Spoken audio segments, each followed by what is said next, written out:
معاشی استحکام سے پائیدار ترقی تک کا سفر۔ پاکستان کی معیشت اب محض بحالی کی مرحلے سے نکل کر پائیدار استحکام کی جانب قدم بڑھا رہی ہے۔ پچھلے سال 38 ارب ڈالر کی ترسیلات اور رواں سال کی ابتدا میں 21 ارب ڈالر سے زائد کا رجحان عوامی اعتماد کا آئینہ دار ہے۔ ٹیکس نظام کو عوام دوست اور ٹیکنالوجی پر مبنی بنانے کے لیے افراد، نظام اور طریقہ کار تینوں سطحوں پر اصلاحات کی جا رہی ہے۔ اب یہ عمل محض اعلانات نہیں بلکہ عملی نفاذ کے مراحل میں ہے۔ ایک بڑی تبدیلی کے طور پر ٹیکس پالیسی کو ٹیکس وصولی یعنی ایڈمنسٹریشن سے الگ کر کے وزارت خزانہ کے سپرد کر دیا گیا ہے تاکہ شفافیت بڑھے اور مفادات کا ٹکراؤ ختم ہو۔ توانائی کے شعبے میں بہتر گورننس اور خصوصی ٹاسک فورس کی بدولت گردشی قرضے میں نمایاں کمی آئی ہے، جو انتظامی اصلاحات کی کامیابی کا ثبوت ہے۔ پی آئی اے کی نجکاری کے سلسلے میں مقامی سرمایہ کاروں کے ساتھ مذاکرات کا آغاز ہو چکا ہے، جو کہ ایک مثبت پیش رفت ہے۔ 2022-23 میں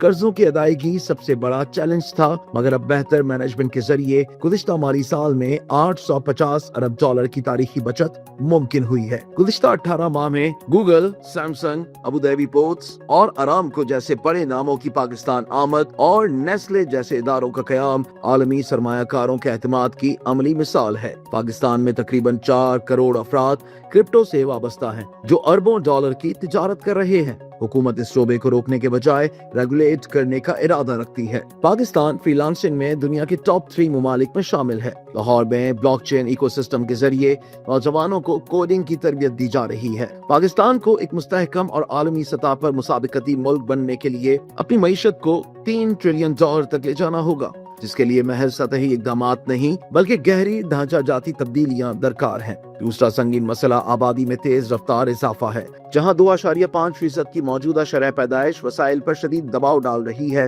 اور اسے فوری طور پر کم کرنے کی ضرورت ہے۔ مزید برآں ماحولیاتی تبدیلی ایک تلخ حقیقت بن کر سامنے آئی ہے، جس کی مثال 2022 کے تباہ کن سیلاب ہے۔ پاکستان اب محض بین الاقوامی امداد کا انتظار کرنے کے بجائے اپنے اندرونی وسائل کو ذمہ داری سے متحرک کرے گا تاکہ بحالی اور مستقبل کے تحفظ کو یقینی بنایا جا سکے۔ یہ تمام نکات ظاہر کرتے ہیں کہ اب وقت حقیقت پسندی، اصلاحات اور پختہ عزم کے ساتھ آگے بڑھنے کا ہے۔